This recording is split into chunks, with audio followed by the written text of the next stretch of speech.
Kami ajak Anda ke Mahkamah Konstitusi, Saudara. Komisi Pemilihan Umum meminta MK menolak gugatan pasangan Anies Mohaimin terkait hasil pemilu Presiden 2024. Kuasa hukum KPU menyebut gugatan Anies Mohaimin tidak memenuhi syarat perselisihan hasil pemilu. KPU meminta MK menolak gugatan Anies Mohaimin yang dinilai tidak jelas karena tidak mengarah pada perselisihan perolehan suara. KPU pun meminta MK menolak gugatan kubu Ganjar Mahfud karena tidak memuat perbandingan jumlah suara yang ditetapkan KPU dan versi pemohon.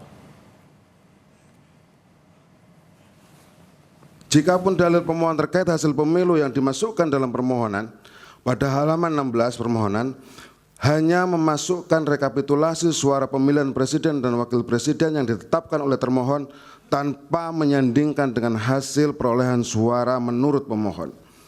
Bahwa berdasarkan hal-hal tersebut di atas, materi muatan permohonan pemohon bukanlah materi muatan perselisihan hasil pemilihan umum yang dapat diperiksa dan diputus oleh Mahkamah Konstitusi. Bahwa dengan demikian permohonan pemohon haruslah ditolak atau sekurang-kurangnya tidak dapat diterima.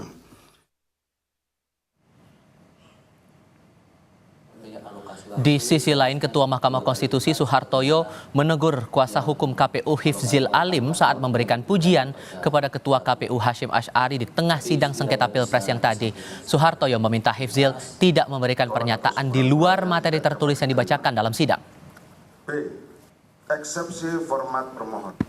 Meskipun disebut bolak-balik Ketua KPU Hashim Asy'ari, pemilu tetap terlaksana dan akuntabilitas integritas penyelenggaraan pemilu tetap terjaga. Hebat sekali berarti Hashim ini. Kami lanjutkan yang mulia. Yang tertulis Pak, jangan ditambah-tambah begitu. Itu. Siap yang mulia. Siap yang mulia. Tidak usah. Ya. Jadi yang ada yang tertulis saja. Siap yang mulia. Kami lanjutkan. Mohon izin yang mulia. Di pihak lainnya, tim hukum TKN Prabowo Gibran, Oto Hasibuan mempertanyakan soal gugatan pemohon yang membawa dugaan pelanggaran administrasi pemilu, pidana pemilu, dan pelanggaran etik ke Mahkamah Konstitusi. Oto bilang, MK hanya menangani sengketa perselisihan hasil pemilu. Dan terakhir saya sendiri, apakah tepat bila mana pemohon membawa seluruh persoalan sehubungan dengan perselisihan pemilu, baik yang berupa administrasi pemilu, pidana pemilu, pelanggaran kode etik penyelenggara pemilu, seluruhnya kepada Mahkamah Konstitusi yang kita tahu terbatas kewenangannya untuk mengadili perselisihan yang terkait dengan jumlah suara hasil pemilu. Lebih-lagi, jangka waktu yang ditentukan oleh undang-undang untuk memutus suatu perkara perselisihan pemilu adalah hanya 16 hari. Asal dasar itu, hemat kami, permohonan akuo justru merupakan kemunduran dan suatu bentuk ketidakbijakan oleh pemohon yang berpotensi melanggar norma konstitusi. Perkembangan terbaru terkait sidang sengketa hasil Pilpres 2024 akan dilaporkan jurnalis Kompas TV Niputu Trisnanda langsung dari gedung MK di Jakarta Pusat. Selain mempertanyakan soal gugatan dari pelapor ini, sebetulnya dari pihak Prabowo Gibran mengharapkan apa dari MK atas gugatan yang dilayangkan oleh 01 dan 03 ini, Putu?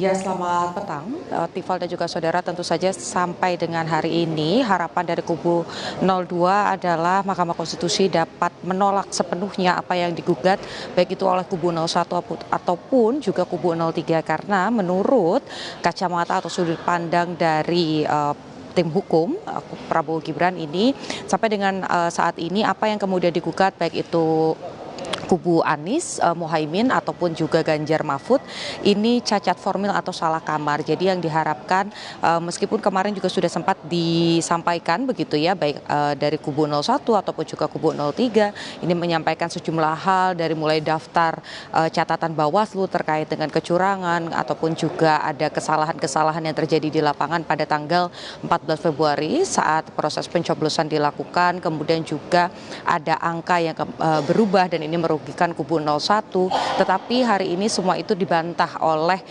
kubu 02, yakni Prabowo Gibran yang diwakili oleh kuasa hukum yang diketuai oleh Yusril Iza Mahendra, bahwa memang apa yang kemudian disampaikan ini salah kamar. Tadi juga disampaikan oleh salah satu tim kuasa hukum dari Prabowo Gibran, yakni Oto Hasibuan, bahwa apa yang disampaikan oleh kubu 01 dan 03 lewat gugatan ke MK selain salah kamar, ini juga menggiring opini karena menurutnya pernyataan terkait Gibran dan juga Prabowo ini menang pemilu dipilih oleh masyarakat karena alasan diberikan bansos ini menyakitkan atau juga menciderai apa yang sudah dilakukan, terutama bagi para pemilih Prabowo Gibran yang memang pada tanggal 14 Februari ini mencoblos keduanya.